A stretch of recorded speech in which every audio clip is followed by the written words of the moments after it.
Hi, welcome to the East Central Indiana Solid Waste District series on composting. I'm going to break the videos up into 5 different sections. Some of them I'll be at my home composting bin to give you some examples.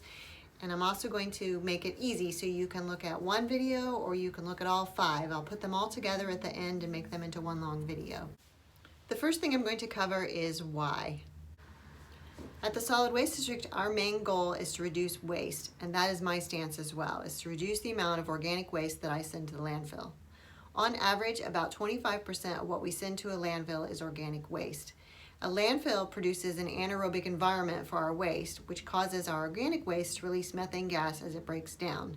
When we compost it in our yard instead, not only do we reduce landfill space and methane gas, we also produce a healthy, usable soil for our yard.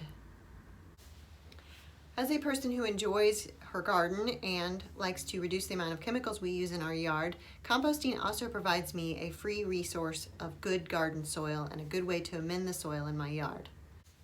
Up next is location. Remember that we are trying to encourage rot, so you wouldn't want to put your compost bin next to any structure in your garden or near your house. Sometimes our compost bin does have an odor. It shouldn't have an odor all the time, but when you first dump your kitchen waste, there might be a slight odor. So that's another reason not to put it next to your patio or your deck. I keep mine next to my far gardens. That's a good place where I'm putting a lot of my waste as I'm cleaning it out of the gardens, and a good place to be able to have it and have access to it readily. It doesn't matter whether it's in the shade or the sun. There's pluses and minuses to both locations. So put it wherever it's going to work for you. Up next are bin types, and there are millions of different ways you can compost in the different kinds of bins. Anything from a small Rubbermaid tote to a trash can to a store-bought container to a built wooden 3-bin construction. Anything will work. You can even have just a pile in your yard and it will work. I've seen composting where they did trench composting, where they dug channels inside the garden and composted right in the garden.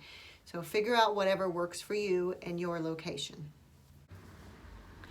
The only quick thing I would add about bins is that the whole goal of this is to work with nature.